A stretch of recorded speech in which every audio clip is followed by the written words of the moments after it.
Now, students, we are going to study our next topic, that is control structures.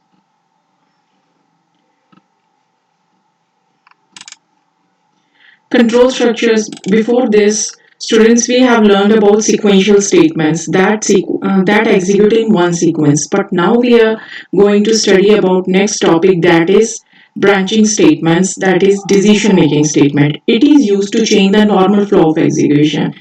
Before this ਬੱਚੇ ਆਪਾਂ ਦੇਖਿਆ ਸੀ ਜਿੰਨੀਆਂ ਵੀ statements execute ਹੋਈਆਂ ਸੀ ਉਹ ਨਾਰਮਲ ਫਲੋ ਵਿੱਚ ਇੱਕ ਤੋਂ ਬਾਅਦ ਦੂਸਰੀ ਤੀਸਰੀ ਚੌਥੀ ਇੱਕ ਸੀਕੁਐਂਸ ਦੇ ਵਿੱਚ ਐਗਜ਼ੀਕਿਊਟ ਹੋ ਰਹੀ ਸੀ ਬਟ ਹਮੇਸ਼ਾ ਇਸ ਤਰ੍ਹਾਂ ਨਹੀਂ ਹੁੰਦਾ ਕਿਉਂਕਿ ਆਪਣੇ ਕੋਲ ਬਹੁਤ ਸਾਰੀ ਸਿਚੁਏਸ਼ਨਸ ਇਸ ਤਰ੍ਹਾਂ ਦੀਆਂ ਹੁੰਦੀਆਂ ਜਿਹਦੇ ਵਿੱਚ ਆਪਾਂ ਡਿਸੀਜਨਸ ਲੈਣੀਆਂ ਹੁੰਦੀਆਂ ਤੇ ਉਸ ਕੇਸ ਦੇ ਵਿੱਚ ਡਿਸੀਜਨ ਮੇਕਿੰਗ ਸਟੇਟਮੈਂਟਸ ਆਪਣੀ ਹੈਲਪ ਕਰਦੀਆਂ ਦੇਖੋ ਆਪਾਂ ਹੁਣ ਤਿੰਨ ਤਰ੍ਹਾਂ ਦੀਆਂ ਇਹਦੇ ਵਿੱਚੋਂ ਕੰਟਰੋਲ ਸਟਰਕਚਰ ਸਟੇਟਮੈਂਟਸ ਕਰ ਰਹੇ ਹਾਂ if statements if else statement, if else if else statements, matlab else if ladder switch statement. You already have studied about if statement in C and C++. Now we are studying it in PHP. If else statement, same syntax that we have studied before in C++. It is same in PHP. If condition, set of statements. Here two lines indicate set of statements that we want to execute, and else part indicate the if condition. If first condition is true, then set of statements in this particular if block will execute. If condition is false, then the else block will get executed. Now we are going to study this with the help of example. HTML body देखो अब कितना है PHP start होगी ਇਹਦੇ ਵਿੱਚ variable ਨੂੰ denote ਕਰਨ ਵਾਸਤੇ ਆਪਾਂ ਕੀ ਲਗਾ ਰਹੇ ਹਾਂ ਡਾਲਰ ਡੇਟ ਆਪਾਂ ਡੇਟ ਫੰਕਸ਼ਨ ਲਗਾਇਆ ਆਪਣਾ ਬਿਲਟ ਇਨ ਫੰਕਸ਼ਨ ਹੈ ਜਿਹਦੇ ਵਿੱਚੋਂ ਆਪਣੇ ਸਾਹਮਣੇ ਡਿਸਪਲੇ ਹੋ ਰਿਹਾ ਹੈ ਆਪਾਂ ਉਹਦੇ ਵਿੱਚੋਂ ਡੇ ਰਿਟਰੀਵ ਕਰ ਲਿਆ ਤੇ ਉਹ ਕਿੱਥੇ ਸਟੋਰ ਕਰ ਲਿਆ D ਦੇ ਵਿੱਚ ਆਪਾਂ ਚੈੱਕ ਕੀਤਾ if D equal to Sunday ਜੇ ਡੇ ਜੋ ਆਪਣੀ ਡੇਟ ਆ ਉਹਦੇ ਵਿੱਚੋਂ ਅੱਜ ਦੀ ਡੇ ਆ ਜਾਏਗੀ ਜੇ ਉਹ ਸੰਡੇ ਹੈ ਤਾਂ ਮੈਸੇਜ ਕੇ ਡਿਸਪਲੇ ਹੋ ਜਾਏ ਇਟਸ ਸੰਡੇ else ਜੇ ਉਹ ਸੰਡੇ ਨਹੀਂ ਹੈ ਤਾਂ ਆਪਣੇ ਸਾਹਮਣੇ ਕੀ ਡਿਸਪਲੇ ਹੋ ਜਾਏਗਾ another day ਓਕੇ ਹਾਂਜੀ ਬੱਚੇ ਕਲੀਅਰ ਹੈ ਫਿਰ ਆਪਾਂ ਉਸੇ ਤਰ੍ਹਾਂ PHP ਨੂੰ ਬੰਦ ਕਰ ਦਾਂਗੇ ਬੋਡੀ ਬੰਦ ਕਰ ਦਾਂਗੇ ਤੇ HTML ਬੰਦ ਕਰ ਦਾਂਗੇ क्लियर है बच्चे इस तरह करके सारा अपना नेक्स्ट हो जाएगा फिर हम आप जा रहे हैं अपनी नेक्स्ट एग्जांपल पर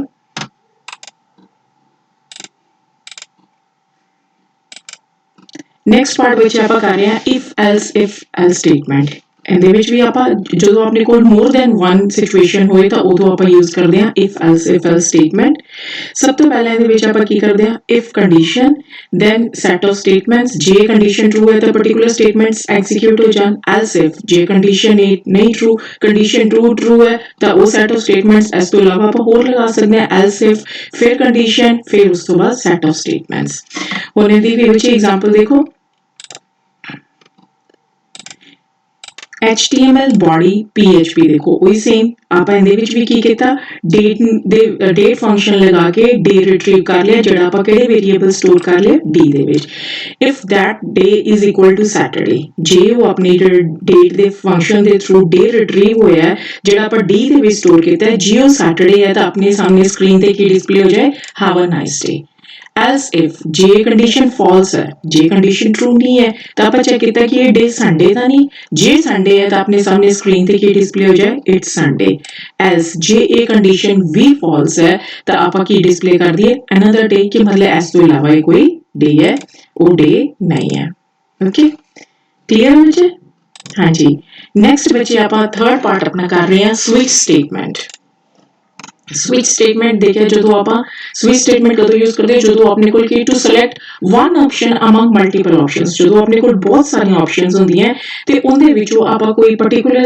ਜਿਹੜੀ ਸਿਚੁਏਸ਼ਨ ਹੈ ਉਸ ਕੰਡੀਸ਼ਨ ਸਿਲੈਕਟ ਕਰਨਾ ਚਾਹਦੇ ਆ ਮਲਟੀਪਲ ਕੰਡੀਸ਼ਨਸ ਦੇ ਵਿੱਚੋਂ ਪਾਰਟਿਕੂਲਰ ਕੰਡੀਸ਼ਨ ਸਿਲੈਕਟ ਕਰਨ ਵਾਸਤੇ ਵੀ ਆਲਵੇਸ ਪ੍ਰੈਫਰ ਸਵਿਚ ਸਟੇਟਮੈਂਟ ਦੇਖੋ ਸੇਮ ਸਿੰਟੈਕਸ ਹੈ ਪਹਿਲੇ ਵਾਲੇ ਸਵਿਚ ਆਪਣੀ ਕੀਵਰਡ ਹੈ ਉਹਦੇ ਵਿੱਚ ਐਂਡ ਜੋ ਆਪਾਂ ਕੇਸ ਨੂੰ ਐਗਜ਼ੀਕਿਊਟ ਕਰਨਾ ਚਾਹਦੇ ਆ ਬ੍ਰੇਸਸ ਸਟਾਰਟ ਕਿਉਂਕਿ ਉਹਦੇ ਵਿੱਚ ਮਲਟੀਪਲ ਕੰਡੀਸ਼ਨਸ ਹੋਣਗੀਆਂ ਕੇਸ 1 ਜੇ ਕੇਸ 1 ਟਰੂ ਹੈ ਤਾਂ ਬਲੌਕ 1 ਉਹਦੇ ਵਿੱਚੋਂ ਸੈਟਰ ਸਟੇਟਮੈਂਟ ਐਗਜ਼ੀਕਿਊਟ ਹੋ ਜਾਏ। ਬ੍ਰੇਕ ਆਪਾਂ ਨੂੰ ਪਤਾ ਹੀ ਆਪਾਂ ਕਿਉਂ ਯੂਜ਼ ਕਰਦੇ ਹਾਂ, ਤਾਂ ਕਿ ਜਿਹੜਾ ਫਲੋ ਹੈ ਉਹ ਨੈਕਸਟ ਕੇਸਿਸ ਤੱਕ ਨਾ ਜਾਏ। ਜਦੋਂ ਇੱਕ ਪਾਰਟਿਕੂਲਰ ਕੇਸ ਕੰਡੀਸ਼ਨ ਟਰੂ ਹੋਗੀ ਤਾਂ ਉਥੋਂ ਹੀ ਐਗਜ਼ਿਟ ਕਰ ਜਾਏ, ਬ੍ਰੇਕ ਹੋ ਜਾਏ, ਮਤਲਬ ਕੰਡੀਸ਼ਨ ਉਸ ਸਵਿਚ ਸਟੇਟਮੈਂਟ ਚੋਂ ਬਾਹਰ ਆ ਜਾਏ।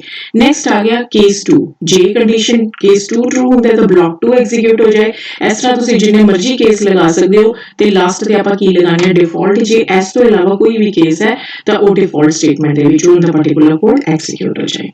ਹਾਂਜੀ ਬੱਚੇ, ਦੀ ਐਗਜ਼ਾਮਪਲ ਦੇਖੋ HTML ਬੋਡੀ ਹੋ ਗਈ, ਆਪਾਂ PHP ਸਟਾਰਟ ਕਰ ਲਈ, ਸੇਮ ਫੰਕਸ਼ਨ ਯੂਜ਼ ਕੀਤਾ ਡੇਟ, ਉਹਦੇ ਵਿੱਚੋਂ ਆਪਾਂ ਕੀ ਰਿਟਰੀਵ ਕਰ ਲਿਆ, ਡੇ, ਅੱਜ ਕੀ ਵਾਰ ਹੈ, ਮਤਲਬ ਉਹ ਕਿਹਦੇ ਵਿੱਚ ਸਟੋਰ ਹੋ ਗਿਆ, ਡੀ ਦੇ ਵਿੱਚ। ਸਵਿਚ ਡੇ ਆਪਾਂ ਆਪਣਾ ਉਹਦੇ ਵਿੱਚ ਐਕਸਪ੍ਰੈਸ਼ਨ ਦੇਤਾ ਜਿਹਦੇ ਵਿੱਚ ਆਪਾਂ ਕੀ ਪਾਤਾ, ਡੇ, ਜੋ ਯੂਜ਼ਰ ਜੋ ਸਿਸਟਮ ਦੀ ਡੇਟ ਫੀਡ ਕੀਤੀ ਹੋਏਗੀ ਉਹ ਉਹਦੇ ਵਿੱਚ ਰਿਟਰੀਵ ਹੋ ਜਾਏਗੀ। ਹੁਣ ਸਭ ਤੋਂ ਪਹਿਲਾਂ ਆਪਾਂ ਲਗਾਤਾ ਕੇਸ ਮੰਡੇ।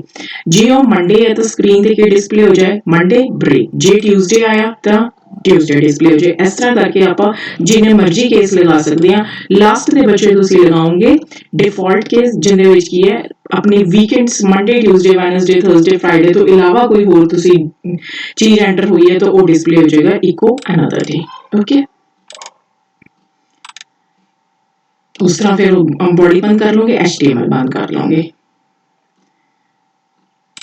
ਨੈਕਸਟ ਬੱਚੇ ਆਪਣਾ ਆ ਜਾਂਦੇ ਟਰਨਰੀ ਆਪਰੇਟਰਸ ਜਾਂ ਕੰਡੀਸ਼ਨਲ ਆਪਰੇਟਰਸ। ਇਹ ਵੀ ਤੁਸੀਂ ਕੀਤੇ ਹੋਏ ਹੈ, ਜਿਹੜੀ ਕੀ ਹੈ ਜਿਹਦੇ ਵਿੱਚ ਆਪਾਂ ਕੀ ਡਿਫਾਈਨ ਕਰਦੇ ਹਾਂ, ਐਕਸਪ੍ਰੈਸ਼ਨ 1। ਜੇ ਐਕਸਪ੍ਰੈਸ਼ਨ 1 ਚ ਜੋ ਵੀ ਆਪਾਂ ਕੰਡੀਸ਼ਨ ਦੇਵਾਂਗੇ ਜੇ ਉਹ ਟਰੂ ਹੈ ਤਾਂ ਐਕਸਪ੍ਰੈਸ਼ਨ 2 ਐਗਜ਼ੀਕਿਊਟ ਹੋ ਜਾਏਗਾ। ਜੇ ਇਹ ਐਕਸਪ੍ਰੈਸ਼ਨ 1 ਫਾਲਸ ਹੈ ਤਾਂ ਆਪਣਾ ਐਕਸਪ੍ਰੈਸ਼ਨ 3 ਐਗਜ਼ੀਕਿਊਟ ਹੋ ਜਾਏਗਾ। ਹੁਣ ਆਪਾਂ ਇਹਦੇ ਵਿੱਚ ਉਹ ਵੀ ਆਪਣੀ ਪ੍ਰੋਗਰਾਮਿੰਗ ਸਟਾਰਟ ਕਰ ਲਈ, HTML ਬੋਡੀ PHP, ਉਹਦੇ ਵਿੱਚ ਆਪਾਂ x ਦੇ ਵਿੱਚ ਕੀ ਸਟੋਰ ਕਰ ਲਿਆ, 10, y ਦੇ ਵਿੱਚ 20, ਕੋਈ ਵੀ ਵੈਲਿਊ ਲੈ ਸਕਦੇ ਹਾਂ ਆਪਾਂ ਜੋ ਵੀ ਆਪਣਾ ਆਉਟਪੁੱਟ ਆਏਗਾ ਉਹ z ਦੇ ਵਿੱਚ ਸਟੋਰ ਕਰ ਰਹੇ ਹਾਂ। ਹੁਣ ਆਪਾਂ ਇੱਥੇ ਕੰਡੀਸ਼ਨ ਲਗਾਈ ਜੋ ਆਪਣਾ ਐਕਸਪ੍ਰੈਸ਼ਨ 1 ਸੀ ਜੋ ਉੱਪਰ ਡਿਫਾਈਨ ਕੀਤਾ ਸੀ, ਜੇ x greater than y ਹੈ, ਆਪਣੇ ਕੋਲ ਹੁਣ 10 ਕੀ ਹੈ, greater than 20, ਇਹ ਕੰਡੀਸ਼ਨ ਕੀ ਹੈ, ਫਾਲਸ ਹੈ। ਜੇ ਕੰਡੀਸ਼ਨ ਟਰੂ ਹੋਈ ਤਾਂ x ਵੇਰੀਏਬਲ ਐਗਜ਼ੀਕਿਊਟ ਹੋ ਜਾਏਗਾ, ਜੇ ਫਾਲਸ ਹੈ ਤਾਂ y ਐਗਜ਼ੀਕਿਊਟ ਹੋ ਜਾਏਗਾ। ਹੁਣ ਆਪਣੇ ਇਸ ਪ੍ਰੋਗਰਾਮ ਦੇ ਅਕੋਰਡਿੰਗਲੀ ਇਹ ਕੰਡੀਸ਼ਨ ਫਾਲਸ ਹੈ ਤਾਂ y ਐਗਜ਼ੀਕਿਊਟ ਹੋ ਜਾਏਗਾ ਤੇ ਸਕਰੀਨ ਤੇ ਆਪਾਂ ਡਿਸਪਲੇ ਕਰਵਾ ਦਾਂਗੇ ਉਹਦੀ ਵੈਲਿਊ z ਵੇਰੀਏਬਲ ਦੇ ਵਿੱਚੋਂ। ਫਿਰ ਬੋਡੀ ਬੰਦ, HTML ਬੰਦ।